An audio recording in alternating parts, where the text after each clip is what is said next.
শ্রাবণ সোমবারের ব্রত কথা। প্রাচীনকালের একবারের ঘটনা। এক নির্জন গ্রামে এক গরিব ব্রাহ্মণ বাস করতেন।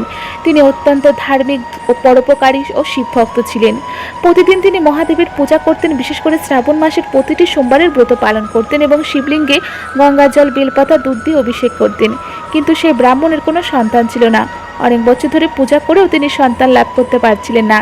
একদিন শিব পূজার শেষে তিনি কেঁদে প্রার্থনা করলেন, হে মহাদেব, তুমি তো অনাথের নাথ, তুমি কৃপালু, আমি শুধু তোমার ভক্তি নিয়ে বেঁচে আছি। যদি আমার কোনো ভুল হয়ে থাকে ক্ষমা করো, আমার একটি মাত্র সন্তান দাও। মহাদেবের করুণায় বিমুগ্ধ হয়ে তার স্বপ্নে দেখা দিয়ে বললেন, হে ব্রাহ্মণ, আমি তোমার ভক্তিতে তুষ্ট। তোমার ঘরে একটি পুত্র জন্ম নেবে, সে 16 বছর পর্যন্ত বেঁচে থাকবে। ব্রাহ্মণ বলেন, প্রভু, আপনার আশীর্বাদে যদি পুত্র পাই তাহলে আমি রোজ সোমবার ব্রত পালন করব এবং আমার পুত্রকেও শিবের পূজার প্রতি উৎসাহিত করব। সময় মতো তার ঘরে একটি সুন্দর পুত্র জন্ম নিল। সেই পুত্র বড় হতে লাগলো, চতুর, বিদ্বান, বিনয়ী, ভক্তিশীল। কিন্তু সে যখন 16 বছরে পা দিল তার মৃত্যু আসন্ন।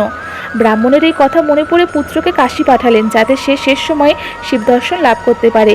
সাথে দিলেন শিব স্তোত্র এবং সোমব্রতের বিধান। ছেলে পথে যেতে যেতে প্রতি সোমবার শিবলিঙ্গ দর্শন করে পূজা করত। পথে এক রাজ্যের পাশ দিয়ে যাওয়ার সময় রাজা তার বিদ্যা ও গুণ দেখে খুব খুশি হলেন। তিনি রাজকন্যার সে বিবাহ সেই ব্রাহ্মণের সাথে দিলেন।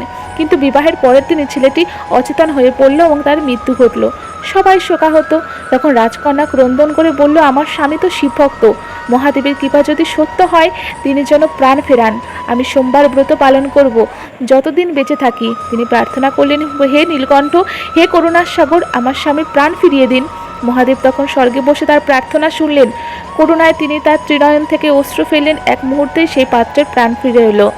রাজ্য জুড়ে আনন্দ ছড়িয়ে পড়ল। তখন থেকে বলা হয়, যে ভক্তি ভরে শ্রাবণ মাসে সোমবার ব্রত রাখে ও শিবকে গঙ্গাজল, দুধ, বেলপাতা দিয়ে পূজা করে, তার সমস্ত দুঃখ কষ্ট দূর হয়, মৃত্যুঞ্জয় হয়, দাম্পত্য সুখ আসে, সন্তান, অর্থ এবং স্বাস্থ্যের আশীর্বাদ লাভ হয়।